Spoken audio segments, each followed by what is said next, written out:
Varicose veins కి సరైన చికిత్స కోసం సంప్రదించండి ఎవిస్ హాస్పిటల్. నమస్తే రమ్మగారు. నమస్తే రమ్మగారు, ఏదైనా ఒక కొత్త పని చేయాలనిపిస్తుంది.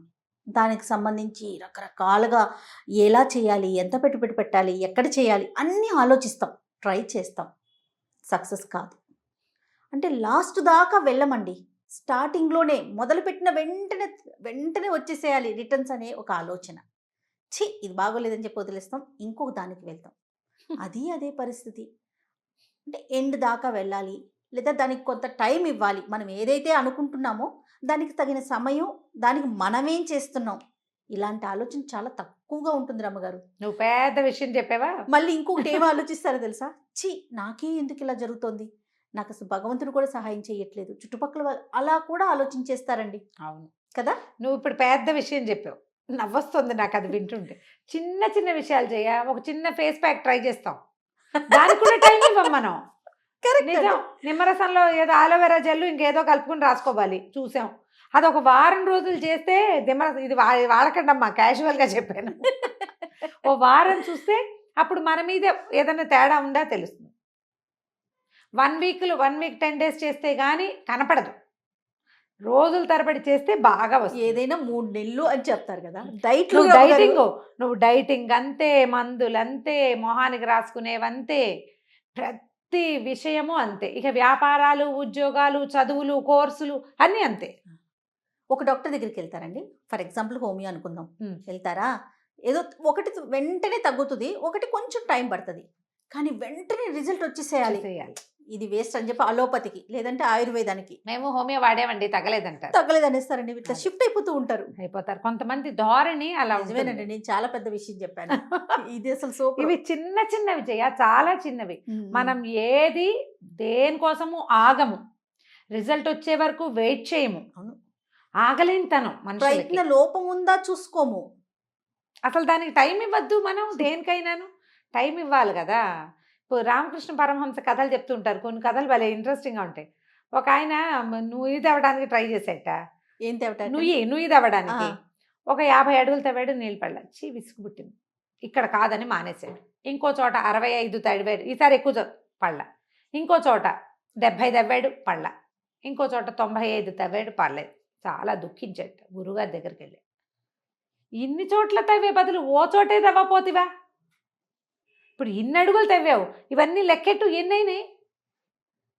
50 నుంచి స్టార్ట్ చేసి 51, 65 ఒకటి, 75 ఒకటి, 95 ఒకటి, అంటే ఇవన్నీ అడుగులు ఒకే చోట తవ్వితే పాతాళం తగిలేది, చచ్చినట్టు పడేవి నీళ్ళు అని చెప్పారు గురుగారు. ఓపిక ఉండద్దు నీకు మరి కదా. చిన్న కథ ఇట్లాంటివి ఆలోచించుకోవాలి. చందమామ కథల్లో కూడా ఇలాంటివి భలే ఇంట్రెస్టింగ్ కథలు ఉంటాయి, భలే బాగుంటాయి కథలు. ఇప్పుడు ఒక బుల్లి కథ చెప్పైనా, ఇంకో పెద్ద కథ చెప్తాను చూడు. చెప్పండి. ఒక ఊరు గ్రామంలో ఒక ఆయన ఏదో ఎక్కడికో వెళ్తున్నాడు, ఎండలో బాగా ఎండగా ఉంది. సరే ఆయన ఏమనుకున్నాడంటే, ఎవరి వాకిట్లో అయినా ఆగి కాసిన మంచినీళ్ళు తాగుతామనుకున్నాడు. చూస్తే ఒక వాకిలి దగ్గర కొంచెం మనుషుల సందడి ఉంది, ఎవరో మనుషులు ఉన్నారు ఇంట్లో. తలుపులు తెరిచి ఉండాలిగా, మధ్యాహ్నం వేళ కాస్త ఒక మాదిరిగా ఉంది, 11 గంటల వేళ. ఈయన పోయి వాకిట్లో, అయ్యా మంచినీళ్ళు ఇస్తారా అని కేకేశాడు. ఆ లోపల ఉన్న గృహస్థు, పూజ చేసుకుంటున్నానండి, అయ్యాక వస్తాను కూర్చోండి అన్నాడు. ఈయన అరుగు మీద కూర్చున్నాడు. గంట వినపడింది, ఒక 5 నిమిషాలకి.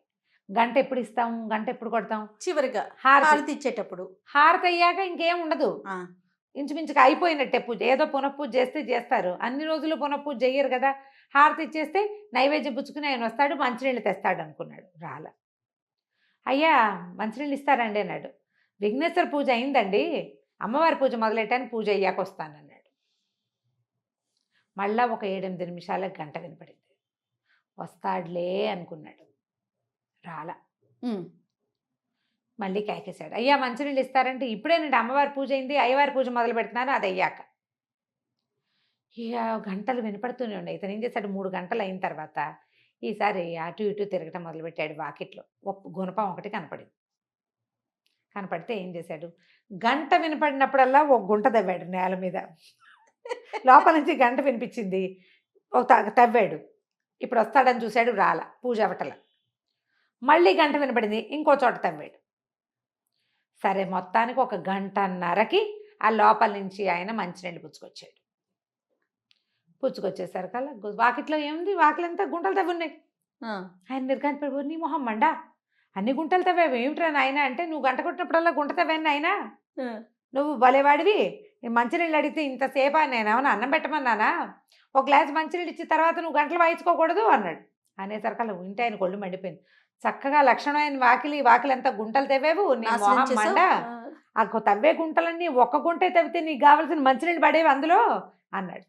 అనేసరికల్లా ఈ వచ్చిన ఆయన ఉన్నాడు మంచినీళ్ళ దాహం ఆయన నీళ్ళు కాసిన ఎత్తు తాగి అన్ని గంటలు కట్టి అంతమంది దేవుళ్ళని పిలిచే బదులు ఓ దేవుడిని పిలిస్తే ఈ పాటికి దిగొచ్చేవాడు కాదు. దిగొచ్చేవాడు కదా. నువ్వు దేవుణ్ణి దింపలేదు నేను నీళ్లు రప్పించుకోలేదు అంతే ఇద్దరు ఒకటే అని చెప్పి వెళ్ళిపోయాడు. ఈయన మెల్లిగా ఆలోచించుకోవటం మొదలుపెట్టాడు. ఇలాగే చేస్తాం కదా మనం. అవునవును. ఈ దేవుడికో పూజ ఆ దేవుడికో పూజ ఇంకెవరికో ఒక పూజ. మనకి ఇంతమంది దేవుళ్ళు ఉన్నది ఎందుకు అందరికీ పూజ చేయటానికే.